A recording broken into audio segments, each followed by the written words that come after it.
Hello friends, mission job में आपका स्वागत है। आज एक बहाली की चर्चा हम यहाँ पे करेंगे जो यूपीएससी के माध्यम से कंडक्ट होती है। सीएपीएफ मतलब होता है सेंट्रल आर्म पुलिस फोर्स, जिसमें असिस्टेंट कमांडेंट की बहाली निकली है। बम्पर पोस्ट है दोस्तों।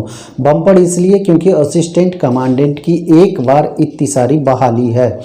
इसके सारे प्रोसेस को समझेंगे। ऑनलाइन अप्लाई की तिथि, अंतिम तिथि, एज, फी कितना लगेगा, एग्जाम पैटर्न को समझेंगे, एलिजिबिलिटी को समझेंगे, किस किस अर्धसैनिक बलों में कितना पोस्ट है ये भी समझेंगे, फिजिकल स्टैंडर्ड को समझेंगे, सिलेबस, सारी प्रोसेस को हम यहाँ पे समझेंगे। तो दोस्तों शुरू करते हैं। ऑनलाइन अप्लाई करने की जो तिथि है वो 26 अप्रैल से शुरू हो चुकी है, 26/4/23 से, और लास्ट डेट जो इसका है ये 16/5/23 तक है, यानी कि 16 मई तक आप इसे अप्लाई कर सकते हैं। अंतिम तिथि है ये। एग्ज़ाम डेट भी अनाउंस्ड है यहाँ पे। एग्ज़ाम की अगर बात करें तो यह 6 अगस्त को कंडक्ट होना है। यह 6 अगस्त को कंडक्ट होना है।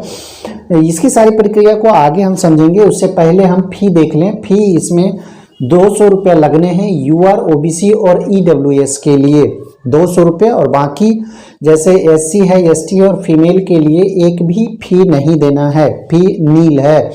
तो इस तरह से 200 रुपये फी जो लग रहे हैं सिर्फ यूआर यानी कि अनरिजर्व्ड को, जिसे जनरल हम लोग कहते हैं, ओबीसी और ये ईडब्ल्यूएस को लगने हैं। एलिजिबिलिटी की अगर बात करें तो ग्रेजुएशन किसी भी स्ट्रीम से अगर आप किए हुए हैं तो आप एलिजिबल हैं। एज की बात यहाँ पे करें तो 20 से 25 वर्ष के कोई भी युवा इसे अप्लाई कर सकते हैं, 20 से 25 ईयर्स के। और इसमें एससी एसटी के 5 वर्ष और ओबीसी के 3 ईयर्स एक्स्ट्रा अपर एज में रिलैक्सेशन दिया जाता है, जो कि नियम है। अगर एज जो काउंट होता है 20 से 25 वर्ष जो काउंट होता है वो 1 अगस्त 2023 तक का गणना किया जाएगा। यानी कि अगर आप इस तिथि के अंदर 20 से 25 ईयर्स हैं और जनरल हैं या फिर ईडब्ल्यूएस में हैं तो 20 से 25 ईयर्स आप अप्लाई कर सकते हैं।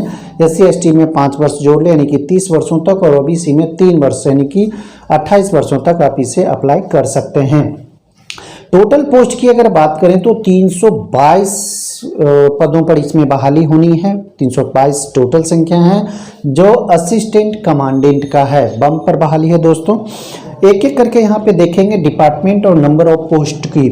तो डिपार्टमेंट बीएसएफ यानी कि बॉर्डर सिक्योरिटी फोर्स में 86 पोस्टों पर बहाली होनी है। CRPF central reserve police force में 55 पदों पर बहाली होनी है, जबकि CISF central industrial security force इसको बोला जाता है, इसमें भी 91 पदों पर बहाली है, सबसे अधिक यही है।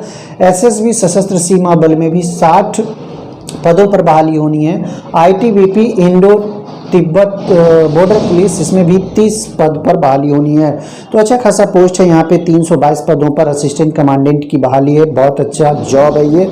अब इसकी सारी प्रक्रिया को समझेंगे। सबसे पहले यहाँ पे समझेंगे सिलेक्शन प्रोसीजर को, कैसे सिलेक्शन आपका होना है यहाँ पे। तो यहाँ पे सबसे पहले देखें कि रिटेन एग्जाम्स होने हैं। रिटेन किस तरह से होंगे ये हम आगे देखेंगे। सबसे पहले आप ये जान लें कि आप अगर रिटेन एग्जाम्स पास करते हैं तो आपके पीएसटी या फिर पीईटी यानी कि फिजिकल स्टैंडर्ड और फिजिकल एफिशिएंसी टेस्ट होना है। अगर आप उसे क्वालिफाई कर लेते हैं तो आपका इंटरव्यू होगा। इंटरव्यू होने के बाद डीबी होगा, डॉक्यूमेंट वेरिफिकेशन होगा। अगर आप सारी चीज़ों को आप यहाँ पे पार करते जाते हैं तो आपका फाइनल मेरिट लिस्ट तय होता है, और फाइनल मेरिट लिस्ट के बाद आपकी ज्वाइनिंग होती है। और मेडिकल जो होता है पीएसटी पीईटी के साथ ही हो जाता है मेडिकल, ये भी यहाँ पे सिलेक्शन प्रोसीजर का हिस्सा है। अगर एग्जाम पैटर्न की बात करें तो एग्जाम पैटर्न 2 पार्ट में होने हैं, पेपर 1 और पेपर 2। 6 अगस्त को जो एग्जाम्स कंडक्ट होने हैं इसमें 2 पेपर में एग्जाम्स होने हैं। पेपर 1 जो एग्जाम्स होगा वो 10 से 12 बजे तक होना है, और जबकि दूसरा पेपर जो 2 होगा वो 2 से 5 बजे तक आप दे सकते हैं। 3 घंटे का समय इसमें दिया हुआ रहेगा। और पेपर 1 10 से 12 यानी कि 2 घंटे का समय उसमें दिया जाएगा। और अगर मार्क्स की बात करें तो 250 मार्क्स पेपर 1 में और 200 मार्क्स पेपर 2 में आपको मिलेंगे यहाँ पे। उसके बाद आगे देखेंगे सिलेबस की बारी है। सिलेबस जो है पेपर 1 का सिलेबस क्या होना चाहिए, कैसे आप इसे क्वालिफाई कर सकते हैं। उसके बाद यहाँ पे देखें मेंटल एबिलिटी। मेंटल एबिलिटी से क्वेश्चंस होंगे, जनरल साइंस के क्वेश्चंस होंगे, इसमें करेंट से संबंधित क्वेश्चंस होंगे, खास करके इंटरनेशनल और नेशनल इवेंट जो होते हैं ये सारे क्वेश्चंस यहाँ अराइज होंगे, क्वेश्चंस होंगे। इसमें इंडियन पॉलिटी के क्वेश्चंस होंगे, इकोनॉमिक्स के क्वेश्चंस होंगे, हिस्ट्री जो होगा इंडियन हिस्ट्री से क्वेश्चंस होंगे, और ज्योग्राफी जो होगा वर्ल्ड और इंडियन सभी दोनों का इसमें क्वेश्चंस होंगे। यानी कि ये जो होगा ऑब्जेक्टिव टाइप क्वेश्चंस होंगे, 250 मार्क्स के होंगे और 2 घंटे का आपको समय दिया जाएगा। तो पेपर 1 आपके लिए इस तरह से है। पेपर 2 को 2 भागों में बांटा गया है। पेपर 2 को यहाँ पे समझे, पेपर 2 को 2 भागों में बांटा गया है। एक पार्ट 1 को किया गया है और एक पार्ट 2 है, यानी कि पार्ट ए और पार्ट बी। पार्ट ए में ऐसे टाइप क्वेश्चंस होंगे, डिस्क्रिप्टिव जिसको हम लोग कह सकते हैं। पेपर 2 जो है वो डिस्क्रिप्टिव टाइप का है, और पेपर पार्ट 1 जो होगा वैसे टाइप क्वेश्चंस इसमें आपको देने होंगे आंसर, और यह 80 मार्क्स का होगा, यानी कि 80 मार्क्स, ठीक है। उसके बाद दूसरा की अगर बात करें, पार्ट बी की बात करें, तो पार्ट बी में कॉम्प्रिहेंशंस के क्वेश्चंस होंगे, प्रेसिस राइटिंग होंगे, कम्युनिकेशंस लैंग्वेज स्किल टेस्ट होने हैं, और इन सब में आपके 120 मार्क्स होंगे।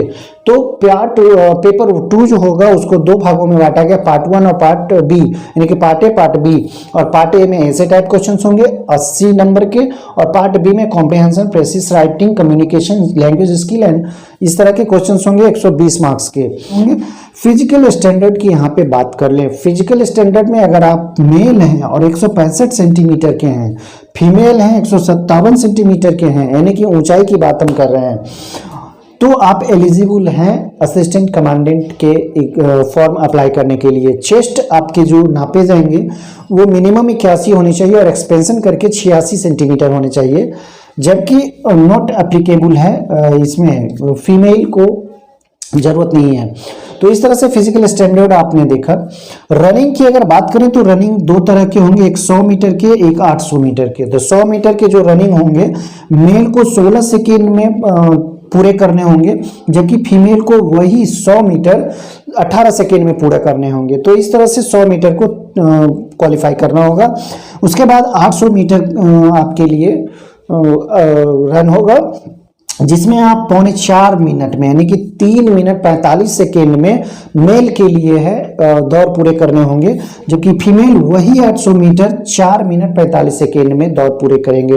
तो आप इस तरह से देखें, 100 मीटर 16 सेकेंड मेल के लिए, 18 सेकेंड फीमेल के लिए, जबकि 800 मीटर दौड़ 3 मिनट 45 सेकेंड मेल के लिए, 4 मिनट 45 सेकेंड फीमेल के लिए। अब रनिंग में अगर आप क्वालिफाई करते हैं तो लॉन्ग जंप आपके होंगे।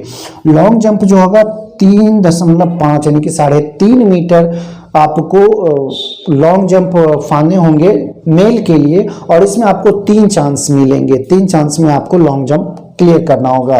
और महिला के लिए 3 मीटर लॉन्ग जंप होना है और 3 चांस महिला को भी दिया जाएगा।